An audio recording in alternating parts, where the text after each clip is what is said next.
Rádio Web, a nossa voz, nosso compromisso é com você. Conhecimento bíblico, música, entretenimento, notícias e oportunidade de voz. Você só encontra aqui na Rádio Nossa Voz. A partir de agora, Sala do Professor.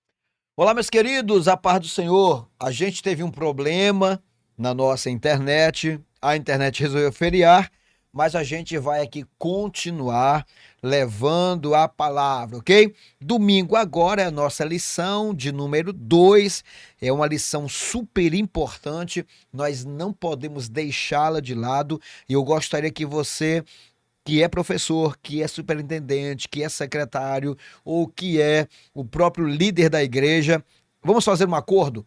A gente pega a aula desse domingo agora, 13 de julho de 2026, ou 2025, misericórdia, né? 13 de julho de 2025, e a gente chama todas as classes para dentro da congregação e a gente ministra, faz um aulão para todos.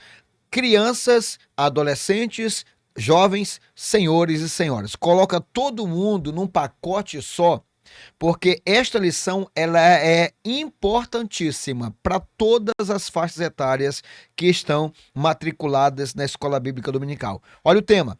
Lucas, o Evangelho da Infância de Jesus, e aí você tem, a Bíblia diz, e o menino crescia e se fortalecia em espírito, cheio de sabedoria, e a graça de Deus estava sobre ele. Para meditar, diz: assim como José e Maria foram pais dedicados para com seu filho Jesus, que nós sigamos esses mesmos passos e eduquemos nossos filhos com todo amor e cuidado, ok? A introdução diz assim, que o Evangelho de Lucas, ele é o único que destinou porções significativas para falar acerca do nosso Cristo, para falar exatamente sobre a obra e a vida do homem perfeito que é Jesus Cristo. E é interessante a gente perceber, a nossa lição está dividida em 3 pontos, que é, o primeiro ponto, a família terrena de Jesus. Segundo ponto, a infância do homem perfeito. E terceiro ponto, o relacionamento familiar de Jesus. São 3 coisas importantíssimas. Primeiro, vamos perceber, vamos descobrir aqui quem faz parte da família de Jesus. A gente deixou aqui de lado, aqui não é que deixou de lado, mas por conta do espaço, nós não teremos condições aqui, não tivemos como colocar, né, escrever sobre os irmãos de Jesus. Mas vamos falar sobre José? José é um nome muito conhecido na Bíblia, que no hebraico é Yosef. O primeiro José que a Bíblia vai registrar é o filho de Jacó e Raquel, que o nome José significa acréscimo do Senhor. Um homem justo, um homem obediente, um homem cumpridor dos seus deveres. Quando o imperador romano deu ordens para que todos os judeus viessem fazer o recenseamento na cidade de Jerusalém, os seus pais, José, Maria, saíram de Nazaré, que era localizada na província da Galileia, subiram para Jerusalém para fazer com que o recenseamento também fosse parte da sua história. Sabemos que ali tem a mão de Deus, porque quando eles vêm para Jerusalém, Jerusalém estava abarrotada de pessoas, não havia lugar para que eles pernoitassem ali. Resultado, eles tiveram que ir mais 2 quilômetros adiante, a cidade de Belém. E naquele dia, Jesus nasceu na cidade de Belém, para cumprir o que o profeta Miqueias, no capítulo 5, e versículo 1 e 2, profetizou dizendo que Jesus nasceria na cidade de Belém. E esse José, que era da tribo de Judá e era da família de Davi, era um homem, portanto, pertencente à família real, mas vale lembrar que naquela altura os judeus viviam escravizados e quem era da família real não tinha nenhum prestígio naquela época. Era da família real, mas sem prestígio nenhum. Quando eu falo prestígio político, por exemplo, é tão tal que José, ele tinha uma profissão, ele era carpinteiro e ele, como carpinteiro, possivelmente era viúvo, porque tinha outros filhos, e ele então vai tomar Maria como sua esposa. E ele é citado, a última vez que José é citado, ele é citado em Lucas capítulo 2 e versículo 41. E isso Jesus tinha 12 anos de idade. Então, nós vamos perceber que Jesus sai da casa dos seus pais aos 30 anos. Não se sabe se José morreu quando Jesus ainda era adolescente, ou se morreu durante a juventude de Jesus, mas o que nós podemos dizer é que José é um exemplo de um homem de Deus, um homem obediente que aceitou a missão de ser o pai terreno de Jesus. É interessante a gente observar que nós cristãos evangélicos, nós não damos tanta importância ao pai de Jesus, porque a gente, ao pai terreno, evidentemente que eu estou falando, que acha que isso talvez fosse uma idolatria. Por exemplo, os nossos irmãos cristãos católicos, eles têm o dia de São José, parece que é 19 de março, é o dia comemorativo do dia de São José. Né? E esse dia, aquelas localidades que tem São José como padroeiro, fazem festa, inclusive aqui na comunidade indígena Malacaxeta, lá o padroeiro da comunidade é São José. Né? Então esse José, um homem que foi chamado por Deus para ser o pai terreno de Cristo, e ele assumiu com muita maestria o papel de genitor de Jesus. E esse nós podemos dizer que ele entrou para a história como aquele que viu os primeiros passos, andou com Jesus, percebendo quem era Jesus de Nazaré. Do outro lado, nós temos a sua mãe, Maria. O nome Maria a gente não encontra no Antigo Testamento, mas nós encontramos o nome Miriam. Miriam no hebraico equivale a Maria no grego. E essa Maria, a gente vai dar destaque mais uma vez a Lucas, porque Lucas ele é o escritor mais mariólogo das Sagradas Escrituras. E ele dá muita ênfase, porque o nome Maria significa amada por Deus, que é a mãe de Jesus, possivelmente uma adolescente. Alguns dizem que ela deveria ter 15 anos, outros dizem que ela deveria ter 17. Lembrando que nós estamos falando de uma cultura oriental, não é cultura ocidental, tá bom? A nossa cultura ocidental, até os 17 anos, a gente diz, é pedofilia, não é? Até os 14 anos é estupro de vulnerável. Nós estamos falando de uma outra cultura, uma cultura oriental. Inclusive, esses dias eu olhando agora no Instagram, no Afeganistão, um senhor de mais de 40 anos de idade estava se casando com uma menina de 6 anos de idade. E para eles, aqui para nós, isso é estupro de vulnerável. Lá para o pessoal no Oriente, aquela região no mundo oriental, eles têm os seus costumes, têm as suas culturas. Nós estamos falando exatamente de um tempo aqui, de uma cultura que não é essa nossa. Nós estamos falando de talvez aqui uma adolescente de 15, talvez 16, talvez 17 anos, Maria, quando ela se achou grávida. Mas essa Maria, sendo uma adolescente, quase que uma jovem, ela tinha o temor de Deus no coração. Quando ela recebe a visita do anjo, ela não titubeia, ela não vacila. A única coisa que ela diz é: eis aqui a serva do Senhor, faz conforme a tua vontade. Uma mulher de Deus, uma mulher dedicada. E aí, mais uma vez, nós cristãos evangélicos achamos que dar a devida importância a Maria é idolatrá-la. Não. Nós não estamos falando aqui do culto a Maria. Nós estamos falando digamos, do reconhecimento a Maria, aquela que se tornou a mãe de Jesus. A gente dá tanto ibope para Abraão, por exemplo, tá certíssimo, parabéns. A gente fala tão bem de Davi, parabéns. A gente fala tão bem de Ana, parabéns. Vamos falar de Maria, mãe de Jesus, parabéns também. Grande mulher. uma serva de Deus que entrou para a história como aquela que, de bom grado, entregou o seu útero. Nós sabemos que a concepção natural é o que? O espermatozoide, ele penetra o óvulo. A partir desse momento, a partir dali vai existir então a fecundação. Na questão de Jesus, Deus, o Espírito Santo, se encarregou de colocar exatamente essa semente dentro do óvulo de Maria. E esse óvulo, então, ficou ali na paredinha do útero de Maria e ali começou, então, a desenvolver. Como qualquer uma outra criança, Jesus foi se desenvolvendo no ventre de Maria. Primeiro mês, segundo mês, terceiro mês, quarto mês, quinto mês, sexto, sétimo, oitavo, nono mês. Aí Jesus nasceu 100% homem. E Maria, então, o amamentou. Maria fez os primeiros atendimentos. Maria foi quem cuidou dele criança. Maria o viu dar os primeiros passos. Maria viu, quem sabe, caindo ali os primeiros momentos, as primeiras palavras que Jesus pronunciou. Maria estava ali. Jesus cresceu ao lado e Maria o tinha como filho, como qualquer uma outra mãe podia ter. Inclusive no versículo 41 do capítulo 2, quando ela e José encontram Jesus no templo, ela diz: filho, que fizeste conosco? Ela não chamava ele de meu Senhor, meu Deus, meu Rei, não, filho.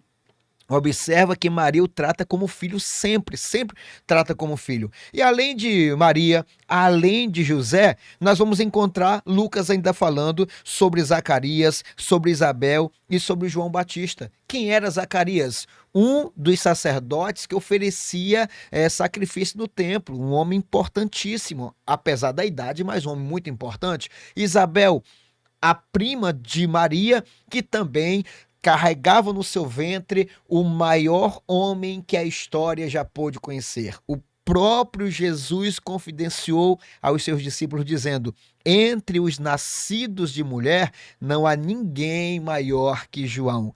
E Maria, que carregava no seu ventre o Salvador da humanidade, o Rei dos Reis, o Senhor dos Senhores, aquele que antes que houvesse dia e nada pode escapar das suas mãos. E nós temos agora o João Batista, o grande homem, aquele que conduziu o povo ao arrependimento e disse: após mim vem um que é mais poderoso do que eu, a qual eu não sou digno de desatar as correias das suas sandálias. Observa que família maravilhosa. E mais na frente, nós podemos falar dos irmãos de Jesus.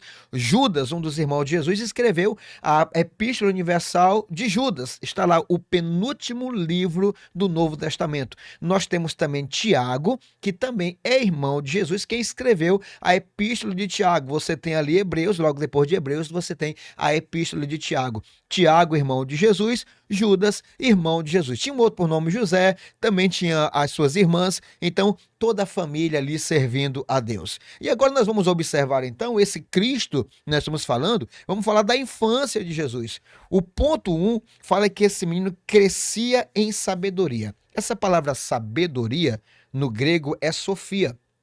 E a palavra Sofia significa habilidade, tato e experiência em várias áreas, ou seja, é uma faculdade adquirida mediante o ensino constante ministrado por alguém. Jesus crescia. Observa que o verbo está no pretérito imperfeito, dando a ação de que não foi concluído. O menino crescia em sabedoria. É interessante fazer distinção que sabedoria não é o mesmo que conhecimento. A sabedoria é a habilidade de lidar com esse conhecimento.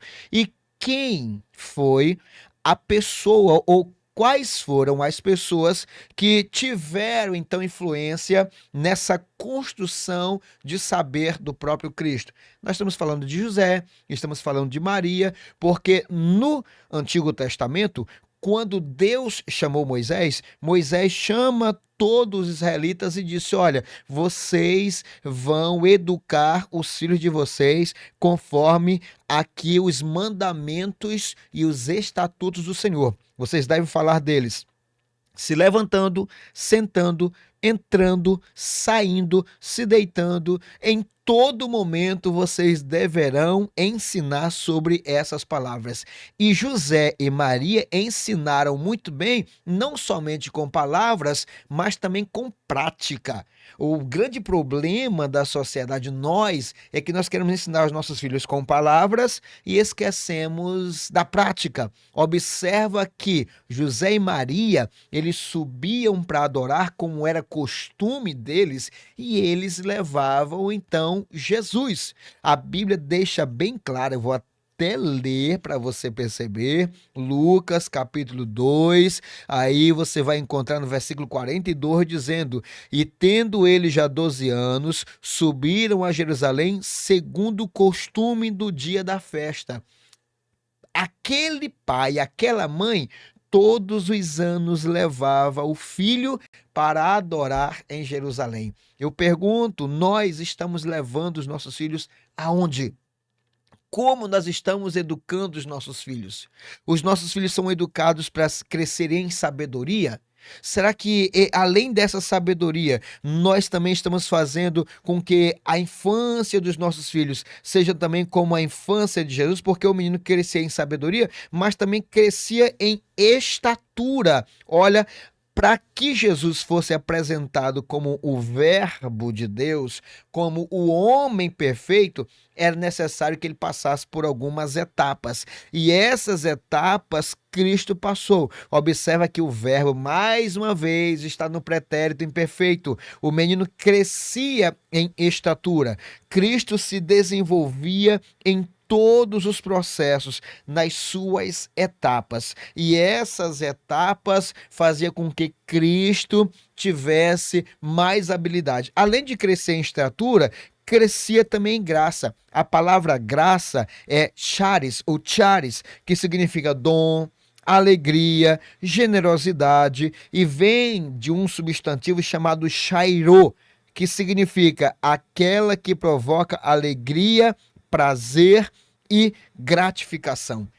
Esse menino Jesus, por onde ele andava, ele agradava as pessoas. Era bom estar na companhia de Jesus. Inclusive, quando eles terminaram de adorar em Jerusalém, que eles regressavam para a sua terra natal, no caso para Nazaré, um dia de viagem, José e Maria perceberam que Jesus não estava entre os viajantes. Eles regressaram um dia, nós vamos colocar um dia aí por baixo, 30 quilômetros. Olha o tempo que esse povo tinha andado. Perceberam que Jesus não estava lá, voltaram e eles encontraram Jesus aonde? Podia ter encontrado na praça, podia ter encontrado, por exemplo, um anfiteatro, quem sabe no vale em algum daqueles vales ali, digamos, em um daqueles rios que cortavam ali, quem sabe, os vales. Jesus estava exatamente no templo. E quando esse menino cresce, ele cresce em graça. Sabe o que significa? Era boa a companhia de Jesus, era prazerosa. Jesus era um menino educado, um menino de gentil presença, era um menino que sabia se comunicar, era um menino que sabia se relacionar. Aí você diz, pastor, mas estamos falando de um menino Deus. Não, não estou falando de um menino Deus. Lembre-se que o título da nossa lição é Lucas, o Evangelho do Homem Perfeito. Nós estamos falando do homem Jesus de Nazaré. E sabe o que eu penso, pessoal? Como nós temos criado nossos filhos? Eu sou professor, há mais de 15 anos como professor. E olha, você encontra cada criança que você olha assim, você dá gosto olhar para o menino na escola, super educado, super competente, passa pela gente, bom dia, boa tarde, com licença. Se você entrega alguma coisa para eles, muito obrigado. Se ele já vai embora, tchau, professor. É alguém que você se sente feliz. Mas em contrapartida tem cada peça, meu irmão, sangue de Jesus de Nazaré. E sabe que nós, professores, nós sempre dizemos nas salas de aulas, sabe o que nós falamos sempre nos nossos círculos de conversas? É que a criança, toda regra tem a sua exceção. Evidentemente, nós sabemos disso. Toda regra tem a sua exceção. Mas em linhas gerais, A criança é na escola a extensão do que ela é na casa dela. Você não imagina quando nós pegamos uma criança falando palavrão, que numa conversa ali, vai aqui, vai acolá, a maioria das vezes, sabe o que que a criança confidencia pra gente? É que ele ouve o pai falar palavrão, que ele ouve a mãe falar palavrão. A gente já conversou com crianças agressivas e quando a gente vai fazer ali, digamos, uma pesquisa ali por alto, de onde é que vem, às vezes essa criança ela vive em um ambiente, em uma família altamente agressiva, altamente poluída com tudo. E essa criança, quando chega na escola, a gente sabe, rapaz, a gente já sabe como é que é em casa. Pessoal, eu pergunto, como é que nós cristãos estamos educando os nossos filhos? Vamos seguir o exemplo de José e Maria, que ensinaram seus filhos no caminho que eles deviam andar? E olha, observe que esse menino crescia, e esse menino aqui, ele era 100% homem. Às vezes nós cristãos, nós não queremos dar o devido valor à humanidade de Jesus, porque na nossa cabeça, Jesus ele era 100% Deus na infância, ele era, mas ele não viveu como 100% Deus ali na sua infância. Jesus tinha fome, ele como Deus precisava ter fome? Não, mas ele viveu como homem. E nós precisamos ter o cuidado porque no século II depois de Cristo surgiu uma heresia chamada docentismo. E o que o docentismo, que era ligado ao gnosticismo, o que esse docentismo pregava? É que Jesus não era 100% homem, que Jesus na verdade nem corpo tinha, que Jesus era apenas um fantasma, apenas uma miragem. E essa heresia, ela já começou a se proliferar no tempo dos apóstolos, para você ter uma ideia. Lá pelos anos 60 depois de Cristo, já começou a surgir essa heresia do gnosticismo, mas depois apurada mesmo no docentismo, que o que é o docentismo? É o aparência, é o aparecer. Esse grupo herético defendia que Jesus era apenas uma miragem, que Jesus não sentia dores, que Jesus não sentia fome, que Jesus não sentia cansaço, que Jesus não se alimentava, que Jesus não tomava água, que Jesus não usava nenhuma roupa, que Jesus não tinha uma família humana. Por isso que eles defendiam que Jesus era apenas uma miragem. Aí a gente encontra, por exemplo, no Evangelho de João, capítulo 1, versículo 14, por isso que João é muito enfático, por isso que João é muito categórico na defesa da pessoa de Cristo. Aí João capítulo 1 e versículo 14 diz assim: e o verbo se tornou carne, e ele morou conosco, e nós vimos a sua glória, cheio de verdade, e ele era a glória do unigênito do Pai. Tá lá, e o verbo se fez carne, habitou entre nós, e vimos a sua glória como a glória do unigênito do Pai, cheio de graça e de verdade. Se nós negarmos essa humanidade de Cristo, nós estamos entrando então no caminho dos docentistas, negando que Jesus era 100% Deus. Mas também nós não podemos entrar pelo caminho do apolinarismo. E o que a teologia apolinariana pregava? É que Jesus tinha um corpo humano como o nosso, mas aqui a mente dele era exclusivamente divina. Ou seja, ele pegou um hospedeiro, né? Pegou um corpo e se hospedou nesse corpo. Esse corpo era apenas uma hospedaria de Cristo. Também era uma heresia, é uma heresia. Nosso Cristo era 100% homem.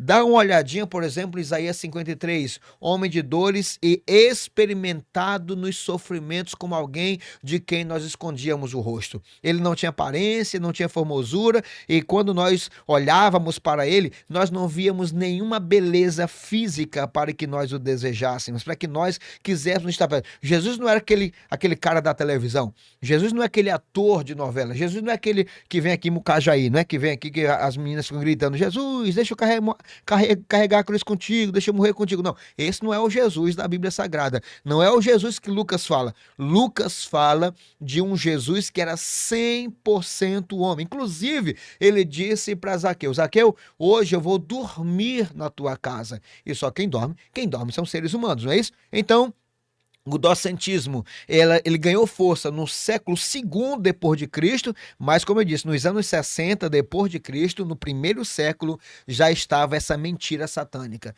Passou, veio no quarto século, então, outra mentira satânica que era de Apolinário. Por isso ficou conhecido como a teologia apolinariana. Agora nós vamos encontrar, então, no ponto 3, o relacionamento familiar de Jesus. Lucas capítulo 2, versículo 31, eu vou usar aqui a nova versão transformadora, diz assim: voltou com seus pais para Nazaré e lhes era obediente. Cristo, o menino, o adolescente obediente. Dá uma olhadinha, porque Jesus se submetia às instruções familiares, mesmo sendo Deus, ele se comprometia, se sujeitava aí aos regramentos da família.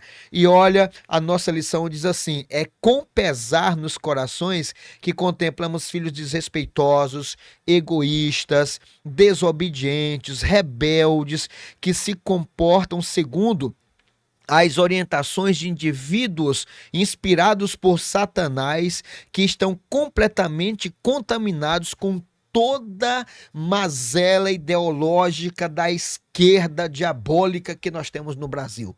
Agora mesmo, nas redes sociais, dê uma olhada lá, o menino de 14 anos incolui com a menina de 15 anos, ele do Rio de Janeiro, ela parece que do Mato Grosso. Os dois arquitetando, e ele matou a sangue frio o pai, a mãe, e ainda matou o irmãozinho de 3 anos de idade, e ela estava já com plano de matar os seus pais também.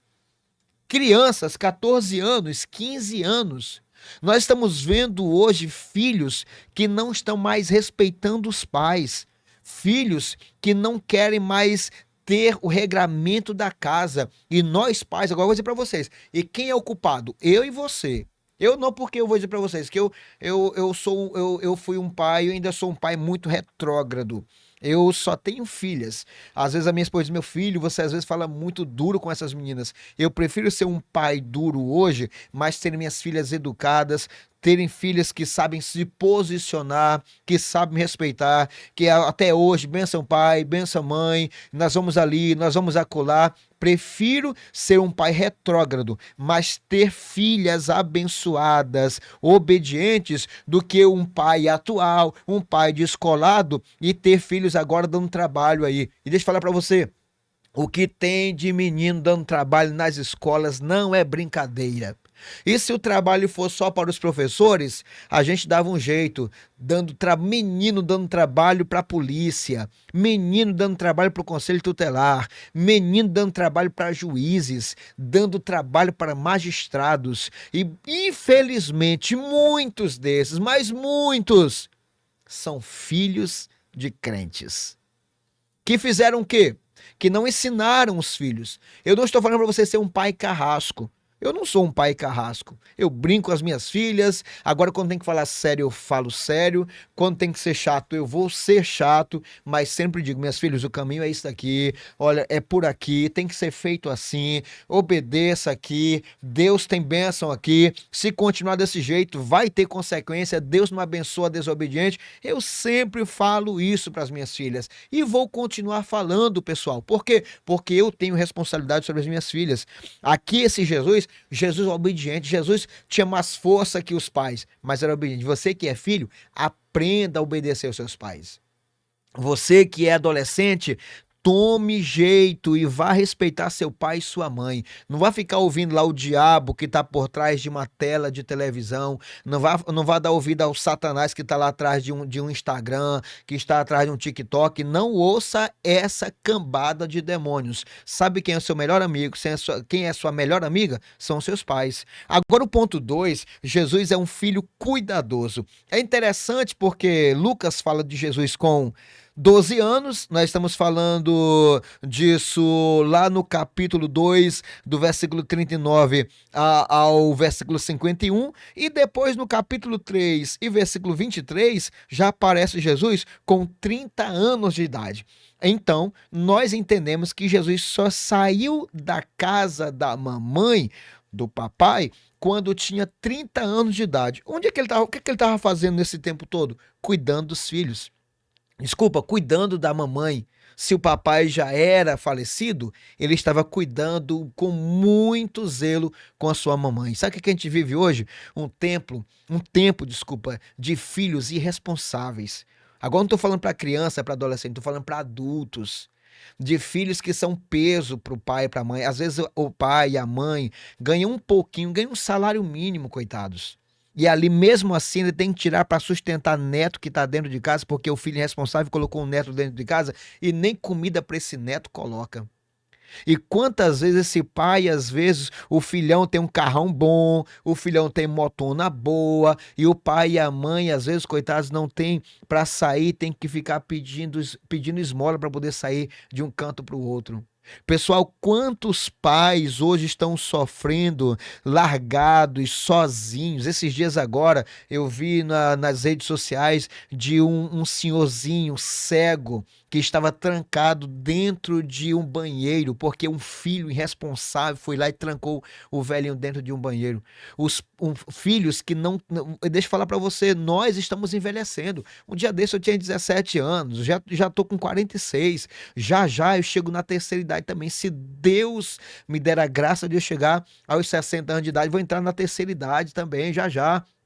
E aí, como é que eu tenho tratado a minha mãe? As minhas filhas me veem como tratam a minha mãe. Os seus filhos veem como você trata seu pai, como você trata sua mãe. E eu pergunto, que tipo de ensinamento você está dando? Se você cuida, se você ama, se você... Olha, eu tenho certeza que se você cuida do papai e da mamãe hoje, pode ter certeza que seus filhos cuidarão bem de você. Eu tenho um tio que hoje ele tá por aí, ainda vive, ele na verdade é irmão da minha avó. Eu cresci vendo aquele meu tio Francisco, mas chamado, nós o conhecemos como tio Chico. Quantas vezes eu vi meu tio indo para a feira e quando ele voltava, passava primeiro na casa dos meus bisavós para deixar ali a feira da semana. Deixava ali o cheiro verde, deixava o tomate, a cebola, o peixe, a carne, deixava. Ele fazia isso todo sábado, meu tio Chico fazia isso. Sabe o que acontece? Tá por aí até hoje, não é? Os pais já faleceram, mas ele tá aí, sobre ele repousa uma bênção de cuidar dos pais.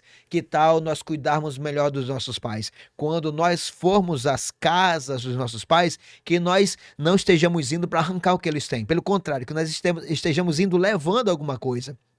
Quando você chega na casa do seu pai e da sua mãe, seu quintal tá sujo, parabéns, é seu, vai limpar, vai capinar. Ah, mas o meu não capino. Não capino o seu, mas do seu pai e da sua mãe você tem que capinar. Tem que fazer isso, porque se você quer ser abençoado, Jesus, além de ser um filho obediente, um filho cuidadoso, era um filho responsável. Aqui na nossa lição diz que quando Jesus estava na cruz, pregado na cruz, lá do lado estava a sua mãe, estava Maria. E ele então olha para João, que era o seu discípulo amado, olha para João e diz assim, eis aí a tua mãe, falando exatamente para Maria. E depois ele olha para Maria e em seguida olha para João e diz assim, eis aí o teu filho, mulher, eis aí o teu filho. E você pergunta, por que ele então não disse, mãe, tá aí João que vai cuidar de você? Agora imagine Jesus na agonia da cruz, faltando ar, com dores, cãibras em todo o corpo, mas mesmo assim ele estava preocupado com o bem-estar de sua mãe. E João diz que a partir daquele momento, esse discípulo recebeu Maria na sua casa. Ou seja, Jesus, prestes a entrar para a eternidade, a entregar o seu corpo, ele estava cuidando da sua mãe, dizendo, cuide. E por que ele não chamou ela de mãe? Agora imagina, Jesus em toda aquela situação, ensanguentado, coroa de espinhos na cabeça, quase já perdendo as forças, se ele dissesse, mãe, eis aí o teu filho, como é que ficaria o coração de Maria? Mesmo Simeão dizendo para ela, quando ela ainda foi levar Jesus criancinha, acho que com 8 dias de nascido, foi levado até o templo, então naquele momento ele disse, olha, uma espada, ele disse para ela, uma lança transpassará o teu coração. Ele disse assim, olha, você vai sentir grandes angústias por causa desse menino aí. E ela sentiu realmente, porque Jesus sofreu para que eu e você pudéssemos ter salvação. Mas Jesus, um filho cuidadoso, cuidando da mãe, mesmo na cruz, olhando para a mamãe dizendo, eu tenho que deixar alguém cuidando da minha mãe. O que que você como filho tem feito para sua mãe? O que que você tem feito pelo seu pai? O que você tem feito? Se você tem feito com que o seu pai e sua mãe tenham orgulho de você, eu achei interessante que agora, domingo, eu estava no culto no Pintolândia 1 e mandar um abraço para os meus irmãos do Pintolândia 1. Maravilha, culto abençoado, parabéns José, parabéns Thalita, parabéns para o grupo de professores, parabéns para a igreja do Pintolândia 1. E eu achei interessante que após o culto, conversando com meu amigo Samuel, bênção de Deus, o Samuel disse que a filha dele faz medicina e ele disse que numa conversa com a filha perguntou, pai, quando eu estiver formada, o que é que você vai querer de mim? E ele disse que sorriu dizendo, quero a sua presença. Sabe o que o pai quer? O pai e a mãe querem a presença do filho. O pai e a mãe quer que o filho esteja ali. Vá lá na casa do papai, da mamãe, não vá justificar a sua ausência por causa dos seus trabalhos. Vamos valorizar mais nosso pai, valorizar mais a nossa mãe, vamos aprender com Jesus. Jesus na cruz ainda estava preocupado com a sua mãe. Essa lição, pessoal, ela tem que ser estudada pelo menos 2 dias seguidos, porque é abençoado. Mas concluindo a lição, diz assim, Lucas abre as portas da família de Jesus, o lugar onde ele cresceu, rodeado de cuidados, amor e ternura, a fim de conhecermos o ambiente saudável, onde o Deus que se tornou homem viveu sua infância e juventude, tendo um pai extraordinário e uma mãe singular, resultando numa personalidade amável, corajosa e disposta a servir ao próximo. Nós, pais, somos os responsáveis por impregnar em nossos filhos os valores sagrados, levando-os a seguir os princípios bíblicos durante todos os dias da sua vida. Que Deus nos abençoe. Foi um prazer estar com você. Que Deus nos abençoe. Que Deus nos guarde sem infinito amor. Até a próxima, se Deus quiser. Um abraço.